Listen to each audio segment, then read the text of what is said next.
नमस्कार सर, कैसे हैं आप? आई एम गुड, आप बताएं।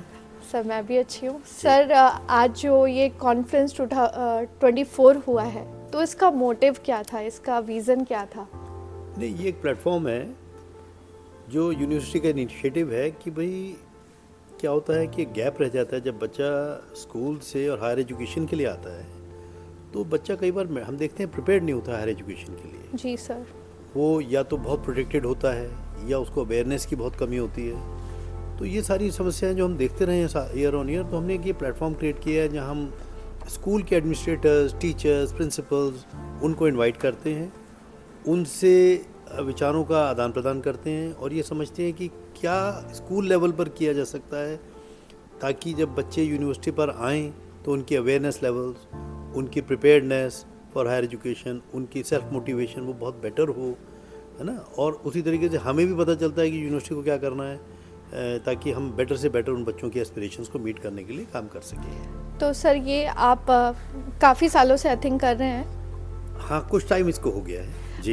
तो सर इसका इफ़ेक्ट क्या है, मतलब क्या सच में इसका कोई इम्पैक्ट पड़ रहा है लोगों पर, या क्योंकि पेरेंट्स शायद नहीं उस चीज़ को समझ पाते हैं जो टीचर्स समझा। मैं ऐसा नहीं कहूँगा कि पेरेंट्स नहीं समझ पाते हैं, पेरेंट्स भी इसमें भागीदार हैं, वो भी समझते हैं। जब हम यहाँ विचार जो भी बनाते हैं वो टीचर्स के माध्यम से या और लोगों के माध्यम से आगे जाता है, पेरेंट्स तक भी पहुँचता है, टीचर्स भी पेरेंट्स हैं कहीं ना कहीं।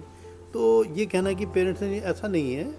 और मैंने इसका काफ़ी एक सकारात्मक वो देखा। ऑब्वियसली बहुत बड़ा आइडिया है, बहुत कंप्लीट इम्पैक्ट लाने के लिए तो इसको बहुत मैस स्केल पे होना पड़ेगा, लेकिन जितना सा हम कर रहे हैं उससे कहीं ज़्यादा इम्पैक्ट हमारे पास इसका पॉजिटिव इम्पैक्ट आ रहा है। जी सर। सर अभी हमने देखा यूनिवर्सिटी हमने पूरी विज़िट की तो बहुत सारी चीज़ें नई यहाँ पे हमें देखने को मिली, शायद वो कहीं और देखने को नहीं मिली है।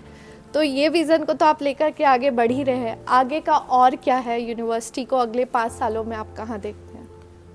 अगले 5 सालों में हम यूनिवर्सिटी को देखिए 2-3 तरीके हैं इसको देखने के। एक तो क्वालिटेटिवली हम बहुत बेटरमेंट करना चाहते हैं अगले 5 साल में। जी सर। और हम अब बच्चों की एस्पिरेशंस को, करियर ग्रोथ को, और not only career but as responsible citizens, उसमें बहुत रोल देखते हैं यूनिवर्सिटीज़ का। सी कोर कॉम्पिटेंस एक चीज़ है, प्रोफेशनल कॉम्पिटेंस एक चीज़ है, वो प्रोफेशनली तो साउंड बने ही, ये तो पहली रिस्पॉन्सिबिलिटी है हमारी।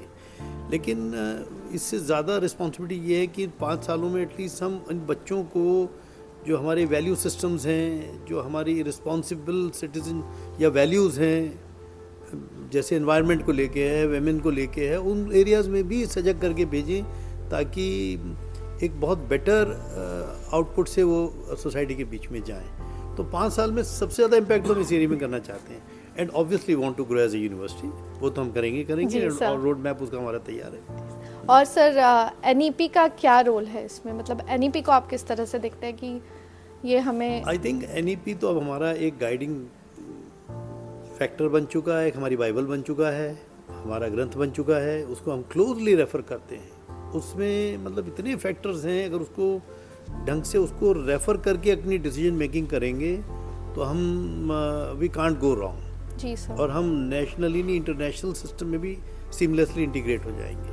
भाई वो क्या बात करते हैं, वो इंटरडिसिप्लिनरी मल्टीडिसिप्लिनरी एजुकेशन की बात करते हैं, एक्सपीरियंशियल लर्निंग जिसमें कि सब फॉर्मेट्स ऑफ पार्टिसिपेटिव लर्निंग या प्रोजेक्ट बेस्ड लर्निंग सब इंक्लूड हो जाती है। तो अगर इतना कुछ हम सब कुछ सम्मिलित कर लेंगे तो मैं समझता हूँ कि कोई और चीज़ इसके बाहर रह नहीं जाएगी।